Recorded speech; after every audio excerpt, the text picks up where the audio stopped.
Hello everybody, today I'm going to build the M60A3 main battle tank. This kit was designed by Cody Ocell. It is kit number 1039, skill level 4 out of 5, contains 983 Lego Brickmania brick arms and minifig cat elements, and one minifig.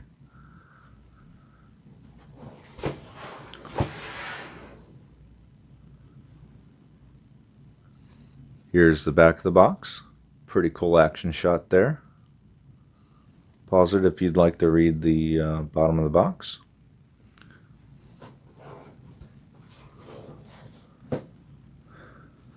It is set number 92 out of this kit. This is a kit that I just recently got off of eBay, so I want to put it together and see if I'm missing any parts.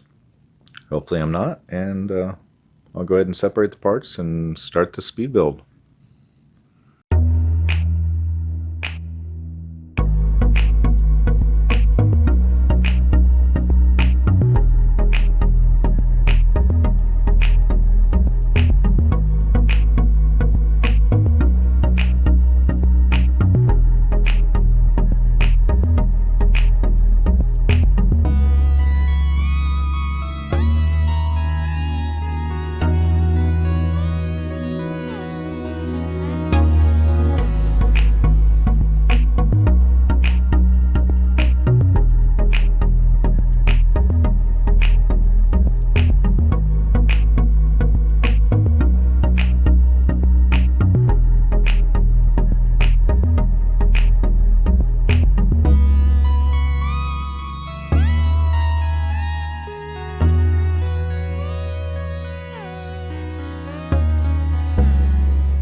everybody. I've finished building the M60A3 main battle tank. Turned out pretty cool. The camouflage pattern is excellent. It was a great eBay find. A couple of cool little details on it. There are crowbars here that act as kind of like a brush guard for the lights. I like how they use the upside down ladders here on the back to make the basket on the back of the main turret. I've got the turret in the stowed position with the barrel rest up right there. But the barrel rest does come down. There's a little knob on the back that you can turn, spin the upper turret 365 degrees. On the back of the tank you can open up these two doors and see a little bit of the simulated engine detail. Pretty cool. That goes down. The upper mini turret turns pretty cool. You can actually adjust the angle of his gun. The main gun does move up and down also, the main barrel. Excellent little build. Great eBay find since it's been out of production for a little while. Got lucky, the guy that I got it from actually threw in a second minifig, identical to the primary one that comes with the vehicle. There he's a little closer. Got a little mic and everything. Great camouflage pattern on him. Lando did a great job on him. It'll be a great addition to my little tank collection. If you guys enjoyed the video, please like, subscribe, click the bell so you get notified of my up and coming videos that I release. Share with your friends and have a wonderful day.